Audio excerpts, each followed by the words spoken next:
Hello, everyone.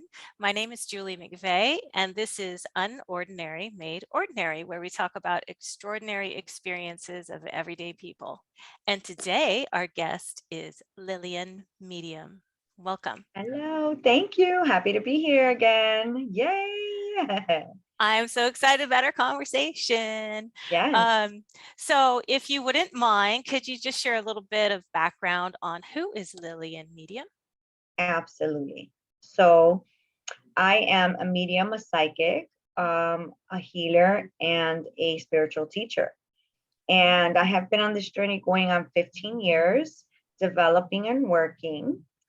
My journey began in my late 20s when I had a near-death experience. I had surgery because I needed to restore my ureter because it was abnormal. Mhm. And it should have been a 2-day surgery, and I was in the hospital for 7 days. So everything that you can imagine happened. I had blood clots, I had GP drain, I had a catheter, I needed a blood transfusion, right? So prior to that moment, though, I always felt the desire to help people, and it always made me excited and happy, and it always made me feel very fulfilled. So that was present there. And when I would go with my friends, they're like, let's go get readings. I'm like, yes, let's go. Um, People would say to me, you have the gift, to be an instrument of goodness and healing. And I'm like, yeah, okay. I was a young mom. By 18, I had 3 children. I was, homeless by 14. So my life hasn't been easy, right? So that was the last thing on my mind. I'm like, yeah, okay. But then when I had this near death experience, that's for some reason the first thing I remember. I remember all these people that said to me, you can be an instrument, you can help people to heal. And I said to God, please don't take me as I'm having this out of body experience, looking down at myself on the bed. I'm saying, God, please don't take me. It's me and my kids against the world. At that time, I had my 3 little ones. They were little. Um, You were 20? uh, I was in my late 20s. Oh, So I was in my late 20s, sorry. And I looked down and I saw, and this is very interesting, and we were kind of talking about this, my grandmother's essence laying in the hospital bed. And it was like I was looking at myself, but it was my grandmother, but it was me. I don't know how to explain it. At that time, I didn't know how to explain it, but I'm going to explain it now how I feel it to be now and how beautiful that moment is to me now as I look at it being a medium, a psychic, and a healer. So I'm looking down and I'm like, oh my God, that's my grandma, and for many years, I never thought about it, never expanded on it. But today I can say this, and this is what I think, and this is my philosophy. There's exit points. So you have points where you could say, I'm going to stay on this airplane, or you know what, I'm just going to go. I'm going to go. My body is going through something right now, and I'm just going to exit. That moment I said, no, I don't want to go. My kids need me, right? So my grandmother was sustaining my spirit through her spirit. You understand? She was sustaining my spirit through her spirit. interesting. Okay. And that is what we call blending. As mediums, when spirits come from the other side of life to commune with us, they come and bring their spirit, and then we bring our awareness to where our spirit resides, and it meets where their spirit resides as well. So where our spirit is where all of spirit is. Okay, that's the awareness of us going into our emotional mind is unconditional love. It's oneness. Okay, we have a spark and a piece of our spirit within us in our physical body, but we cannot fully be spirit or live in spirit fully, because obviously that would mean that we are passed on the other side, right? So I understand now, and I know that my grandmother's essence was there blending with mine, saying, hey, this is not your time. You're going to keep pushing. So you said you've learned that we have more than one exit opportunity. And yeah, and I've heard it through the years many times. There's 3 exit points, meaning that through your free will, you decide, no, I want to stay and continue this human experience, or you know what, I'm just going to allow the cord between my spirit body and my physical body to disconnect. Oh my word. Okay. So you're saying you go out of body during this traumatic surgery situation, what you're going through? Was it during the surgery or Yeah, during the surgery. during the surgery? You go above your body and you're looking down, but you don't see your body. No, You see my grandmother. your grandmother's body, and you're feeling That's like in spirit. that's in spirit. She had transitioned, and she's somehow keeping your physical body going. Well, I feel like her spirit was present, blending with minds to help me to push forward and stay connected to the physical body and not disconnect and exit. So does that mean that she didn't want you to use this exit point? Correct. Okay. Wow. I don't think I've heard this before. So this is Yeah, super and you know what? interesting. I'll tell you, it's interesting to me talking with you about this because I'm a psychic, a medium, and a healer, but I don't really, to be honest with you, read a lot about near-death experiences. I could tell you one thing though that's consistent with me and my development and my teachings is a lot of students come to me after they have near-death experiences. A Mhm. lot of students come to me after they go through traumatic experiences because in that place is where they really truly dig inside deep within their spirit, Yeah.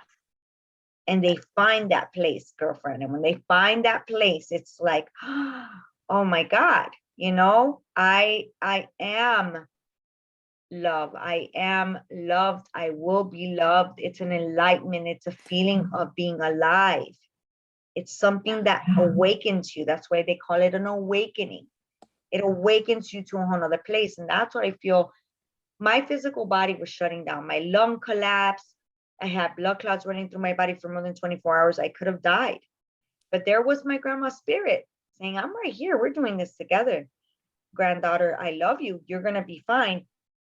Okay, so let's go a little step further. Let's take this deeper. Yeah.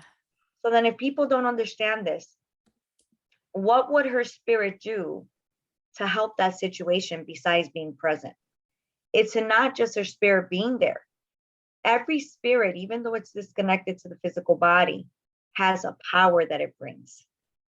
It brings this essence, and that essence is a power. It's an energy, life force. She was bringing her power to be with my power to sustain me, push Hmm. through those moments that my physical body was going through all this trauma. Wow. Okay, so her power came in and blended with mine. Like, let's do this, granddaughter. Let's do this. So now I can't help but be curious because I've done a lot of NDE interviews now. And, some people look back at their body and some don't. But I wonder how many loved ones are also involved in helping sustain them until they make their decision, but they don't know. That's right. You Just got curious. it. Yes, many, many. And that leads to the next thing that we're going to talk about, which it flows right into what I call communing with spirit. Okay. We feel that after a person's spirit lifts up from the physical body, that we cannot commune with them anymore. All right. We send them love, we pray to them, we share those things. But how do we still blend with their essence and feel them and let that essence touch our spirit? Right. How do we do that? Communing with spirit. Okay. We all feel spirit.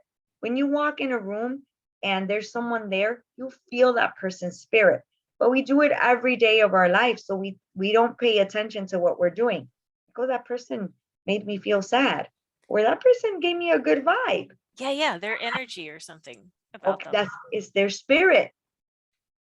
Okay. Wait, It's their spirit.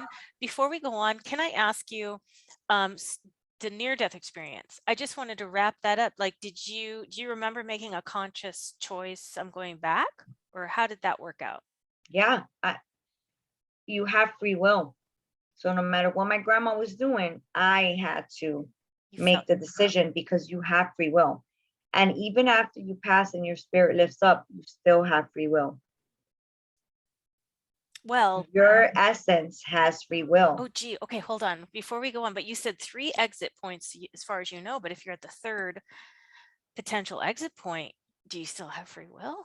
Or, you know what I'm saying? Well, I mean, I don't know much of, exactly how that all works, but I would assume that you You've still planned have, it. yes, you still have to make the conscious decision. Do I stay or do I go? You're saying, hey, if you reach the third, where you're going anyways, Right. because now you've reached the third. But then again, I don't know, because if you say no, even though it's my third, I still want to stay. But maybe that was your plan, in your plan of action. I don't know, before you Yeah, came.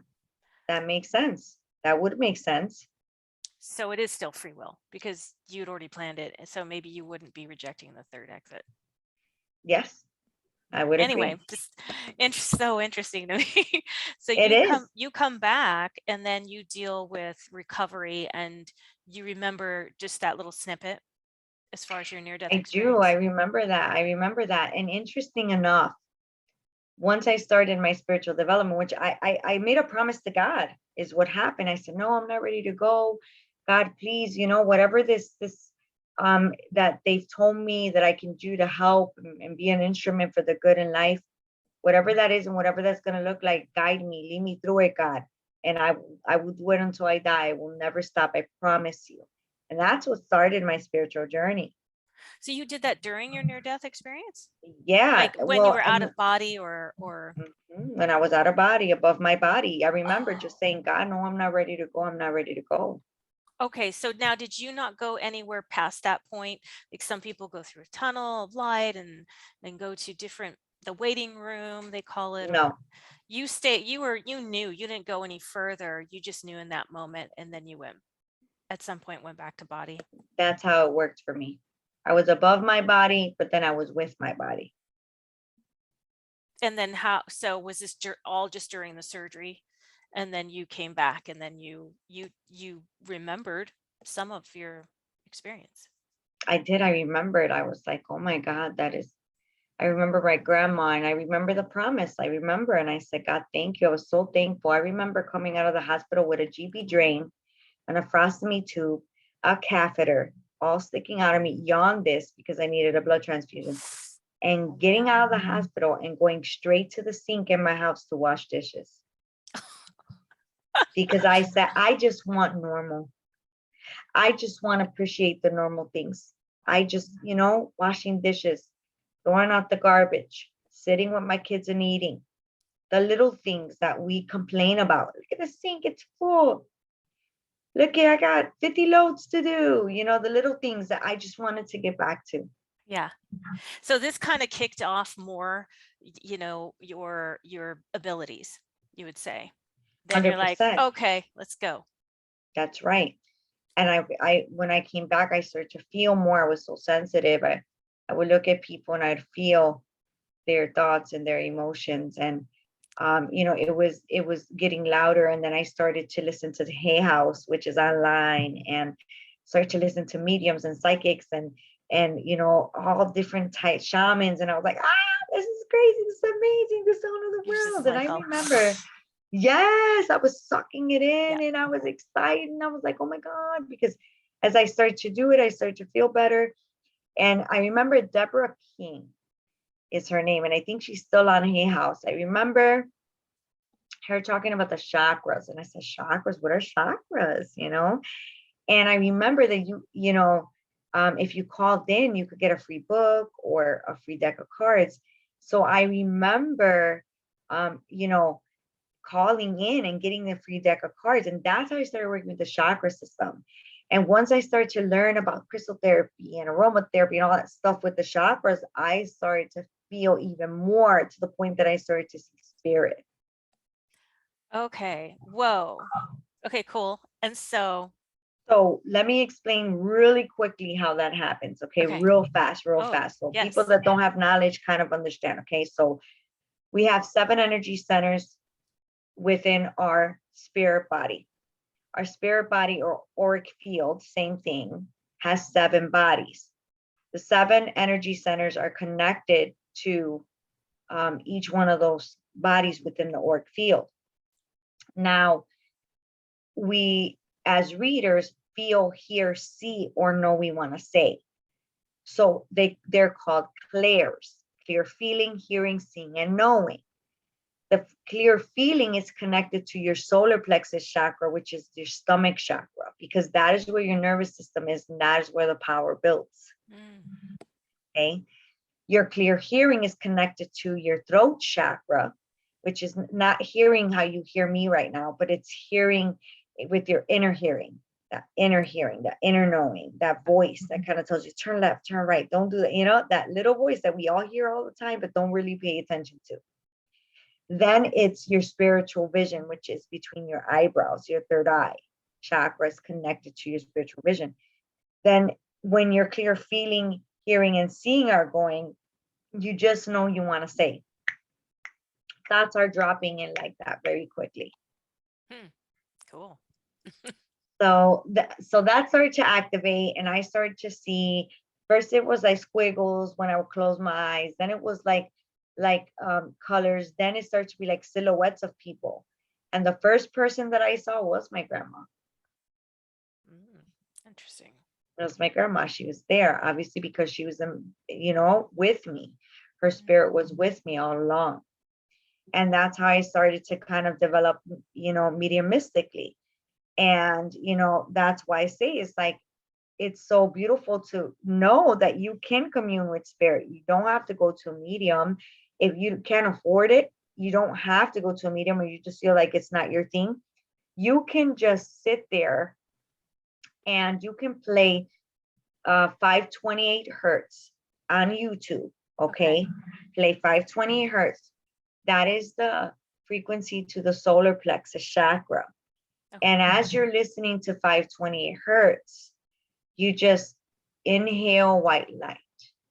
And on the exhale, just take that feeling that you feel within you, within your heart, and push it out with every exhale, above you, below you, and all the way around you. And you do that until you start to feel light, like you're a little floaty and your eyes feel a little bit foggy. And then call in your loved ones. And it is so emotional. You feel the shift and change. Without a doubt, people feel warmth, coolness, like crying. Thoughts will come in. That is communing with spirit, allowing them to be with you. Because their spirit, and their spirit is omnipresent. They can come and be with your spirit. And once that blending is happening, that is where you start to receive information through your clairs. You feel it, you hear it, you see it, or you want to sing. Sounds like a meditation to me. Yeah. Like to be in the silence and the openness of receiving from your loved ones. And yeah, that makes sense. Yeah. And it's beautiful. And it don't cost a thing. It's free. Guys, it's free and it's beautiful and it's fantastic. Sit there and listen to that and call them in, and just call them in with your love in your heart. All right. Now, if you're somebody that is grieving, it's so healing to do that, because even though your mind is not really understanding what's happening, your soul connection will recognize the presence of that spirit, and it does something to lift grief up. This leads me to this question I often hear. So I wonder about loved ones who are grieving.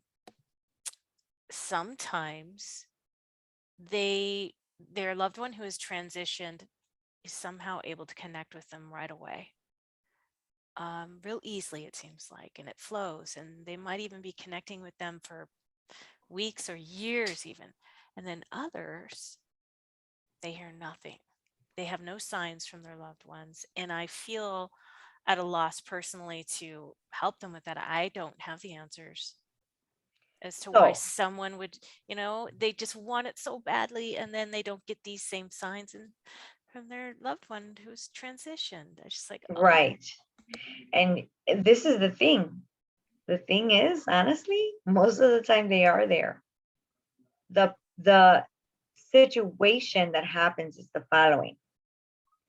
when we are grieving and we're grieving for a very long time, our spirit body becomes dense, more dense because the grief is heavy Oh, and it's okay. being held within that spirit body. So even though the presence of the spirit is there, their spirit is not as fluid in feeling it. This is my philosophy. Mm-hmm. When the spirit comes in from the other side, they're not feeling the chills. They're not feeling the warmth. They're not feeling the presence as much as someone that has dealt with healing the grief. Or also, some family members are more sensitive than others from the beginning. And spirit will come to that specific family member so they could deliver messages to the other family members, because they can clearly see, like, it's easy for me to come in through that person's spirit body because it seems more fluid, and I'm able to come in from that spirit body and bring in a feeling and bring in an image and bring in a thought. So when you say fluid and dense, these words, so the way I'm hearing it is that grief is a feeling that lowers our frequency, maybe? Correct. And I'll tell you how. If we're looking at this as frequency, it'll make a lot of sense for you guys. If you look up the emotional scale, the emotional frequency scale, shame is at 20, apathy is at 30 hertz. Everything below the heart, it's lower. It lowers as you go down. So love begins to expand your spirit body from the upper heart up. All these emotions that go higher than you got to look at the emotional scale. So I'm not going to tell you the exact frequencies, but That's okay. when you get to a certain point in your emotions that start to be at a higher frequency, your spirit expands outward. When you start to go down, your spirit goes inward. Okay. Hence the heaviness of the emotions tugging you Interesting. down. Wow. Because it really does feel heavy. Like physically, these negative emotions for me physically feel heavy. Yeah, literally. Like literally, yeah. Literally, it's pretty interesting and it makes a lot of sense. So that's why I said to you guys, listen to 528 hertz, because it's the frequency of power, will, your solar plexus. It starts to open everything up in your heart and expand your spirit outward.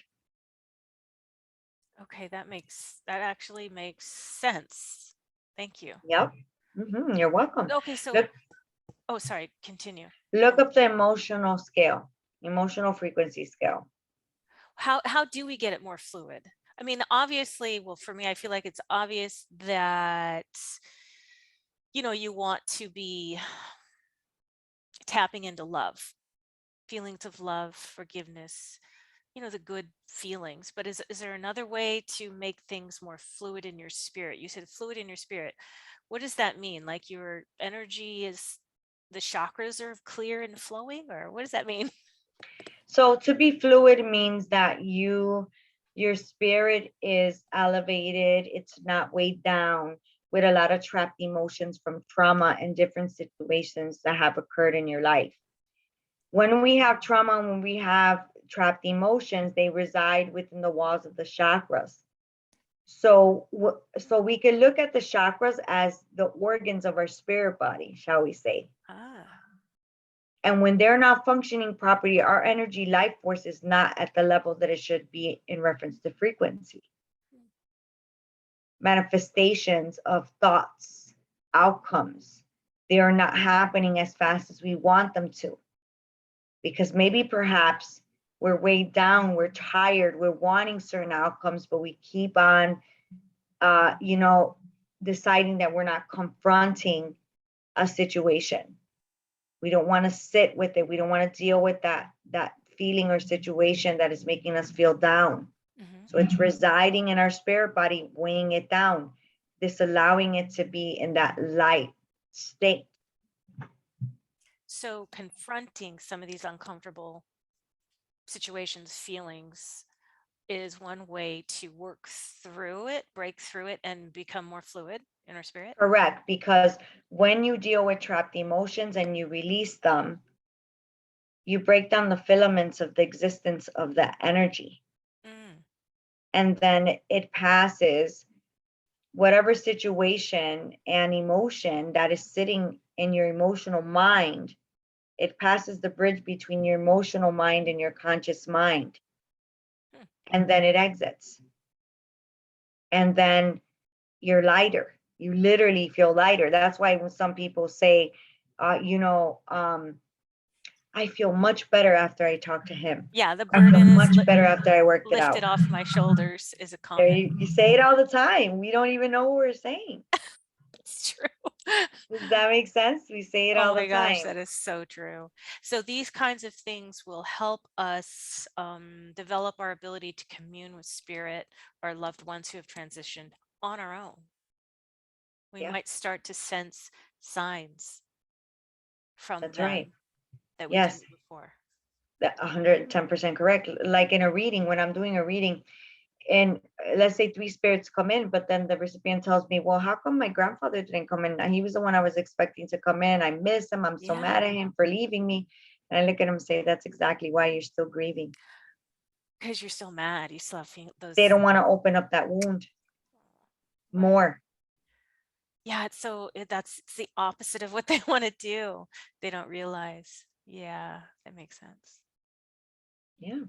This is a really important topic. I'm glad we've been discussing this. It's one of the more, I feel like, common questions, desires for people I've talked to that are And you know interested in these what? topics. It is. And you know what? Look, I'm going to give you guys a tip. If you want to work on your trapped emotions, this is what you could do. It's real simple. Work on your emotions one every day for 7 days. Each chakra has a frequency. Start with the root chakra and listen to 396 hertz through the day. It starts to break up the filaments of any trapped emotions within the root chakra. And to take it a step further, if you want, attune your water to 396 hertz, meaning play the 396 hertz, like let's say in a Bluetooth water bottle. And after 15 minutes, the water takes on the memory of the frequency. When you drink it, that energy echoes out into your spirit body and starts to break down filaments of any trapped emotions. Okay, that's cool. Yeah, I Right? call it the chakra prescription. Now, do you continue to do that every day? Listen to a different frequency for each chakra? There's 7 chakras, so you do one a day. One Monday, Tuesday, Wednesday, Thursday. So the root chakra, the sacral chakra, the solar, and you can find the hertz for the chakras online. They're everywhere. Oh, okay. So you just do a little um, search on chakras and hertz Yes, frequencies.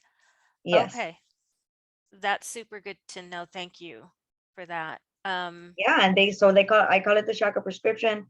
They could do one every day for 7 days. Now, this is the trick though. When you're doing one, if you feel uneasy and you're like, yeah, I don't know, that one felt a little harder to get through. I feel like I'm thinking of my dad that's passed, or I'm thinking of my fight with my brother.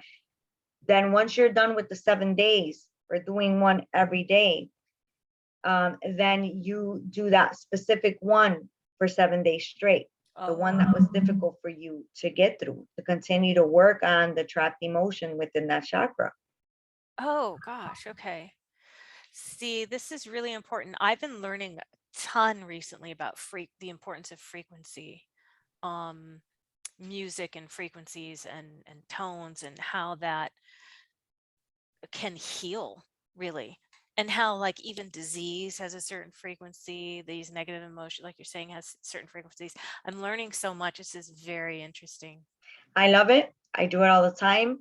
And when I do my mentorships, my one-on-one with people, my 5-week mentorship, whether psychic or mediumship, my 15-week or my year students, we all start with spiritual hygiene and we all do the chakra prescription.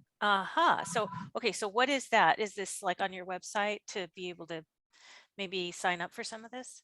So if you're on Facebook, join. I have a Facebook group called Chakra Prescription. Check it out. The Chakra Prescription handout is in the files in that group. Oh, okay. I didn't know that. And there's chakra smoothies in there. There's chakra oils, everything. Get your chakras on. I call it Man. getting your chakras on. Okay. Get in there. There's a lot of information in there if you're interested in doing the healing on your own. And if you find me on Facebook under Lillian Medium, I post all my classes. I have an intensive coming up in March for psychic mediumship. It's a 2-day intensive online. I have a clairvoyance workshop that I'm facilitating for international tutor from Arthur Finley College called Jacobs, working on clairvoyance and what do you do with imagery. If you're somebody that dreams a lot and that gets a lot of imagery, what do you do with that? How do you work through that? And how do you bring in messages through your clairs? And I have a class starting the end of this month. It's a clairs class. So for 4 weeks, we're going to work on a different clair.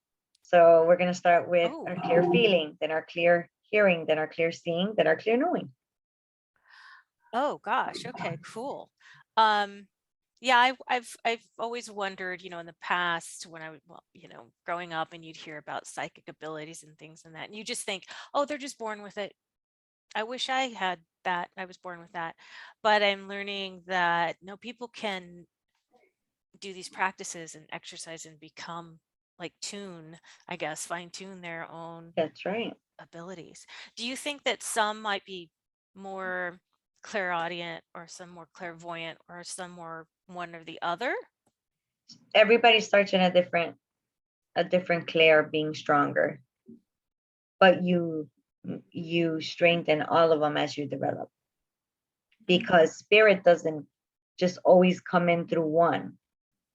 Right. Spirit brings you evidence based on their personality. Example, and that's my philosophy, Lillian Medium's philosophy. If a person was more of a talkative person, you're going to get more through your clairaudience. If a person was more of an emotional person, you're going to get more through your emotions. Through your clairsentience. If a person was more like, let me show you, you're going to get more imagery.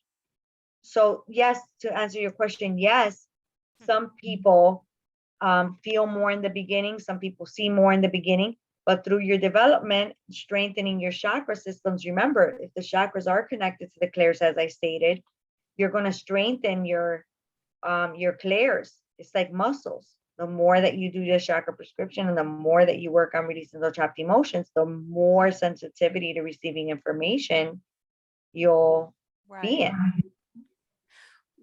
Okay, so you talked about the spirit though, if they had a tendency to be more talkative or more feeling or whatever, but like, for example, let's say me or someone else, let's say I tend to be a focus on communication. Would you say, oh, that maybe your throat chakra is a little more developed, or I'm more sensing with my gut, I do everything according to my gut?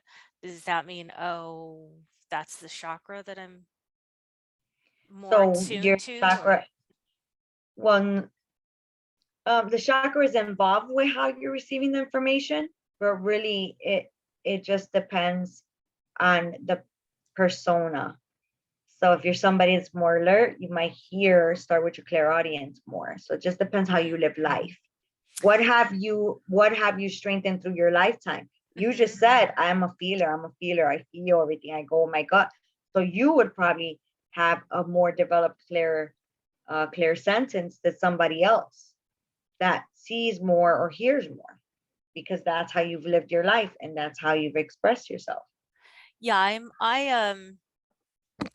well, like for example, in my out of body practices, I have clairaudience. I mean, I hear conversations. So I wonder if that's what that means. I don't have as much visuals. I will have visuals, but I will hear stuff all the time when I'm transitioning. I'm going from that place of between sleep and awake, or when I'm going to go out of body. I'll hear conversations, I'll hear discussions, I'll hear somebody talking to me. Maybe I don't know if they're talking to me or not, but I hear it's like somebody's talking to me. So that's, I don't know. What would you say It about makes that? sense because It look, does. yeah, 100%. When the physical body's sleeping, the soul is still awake. So when you're transitioning and going from sleep to awake, kind of sort of hear as you're getting up before the physical body is fully awake and busy in the conscious mind. Through your emotional mind, you're hearing this. Through your emotional mind, there's communication happening. So that, would you, do you, I don't expect you to have the answer. Would you say that's hallucinations, or that I'm probably tapping into some other something that's real? You are feeling the impressions of the memories, experiences, or messages from the other side of life. Ooh, okay. You are being impressed upon. So people say, oh my God, spirit's touching me. No, you're getting the thought that they're touching you. That's just my philosophy. Okay. Yeah, You're we receiving just that had thought. we just had a discussion about this, that when some people do feel their loved ones touching them on the hand, like they'll touch, or a brush or something, and I've been told, well, that it's your etheric body that they're touching, and it feels, Yes, so it'll feel physical. Is that correct? yes, Okay, absolutely. that's interesting. Absolutely. They're being impressed. They're impressing upon you with that, with that Hmm. impression and perhaps the thought, like, hey, I'm here. I'm touching you. I'm holding you. Yes. Remember It's when I it's used to so grab you? powerful, though. I mean, it's so real for some of these experiences. It's almost physical. I mean, it feels solid and physical sometimes. It really does. It really does. It really does. I mean, I've seen physical phenomena. Don't get me wrong. They do physical phenomena, like a lot of physical mediumship. Right. They move things. It happens. But most times when you're pushing out, you Hmm. are in a place of, you're feeling the impression. So it's an energetic impression that's coming to you. Right, right. Okay, so this is so cool. I've loved this conversation. Of course, I love you, and you're so you just have a beautiful energy, and you're so knowledgeable. So thank you for hanging with me and I having appreciate you. having a little conversation. Of course, I want to leave you with any last words. I think we did. I'll put all your links. I will put your links up in the video description, so the viewers can contact you and connect and join your classes, and all of that. But I want to leave you with whatever last words you might have on your heart to share. Well, listen, I feel like exactly what I said. If you're missing your loved one and you long for them, close your eyes, listen to 520 hertz, call them into your heart center and just wait for it. Wait for it. Let the power build. Let the emotions come in. Don't be afraid to be touched by their essence because they're always there. And for us to live like they're not is sad. Mm, They might not be here physically, but they are always here mm. spiritually. Sit, take a moment, close your eyes, and call them in. They will always be there. Thank you. Oh, yes. Beautiful, beautiful message of hope and truth. And I love it. So thank you, Lillian, for Thank you for sharing. having me. And thank you to everybody watching. I hope you enjoyed this interview with the beautiful Lillian Medium. And if you did enjoy it, give it a thumbs up. Um, and if you like this type of content, of course, subscribe to the channel, and you can hit the bell icon and be alerted to future interviews. So I'm going to sign off. I hope you're having a fantastic evening or morning, wherever you are on the planet or off the planet, and we'll see y'all next time. Bye. Bye.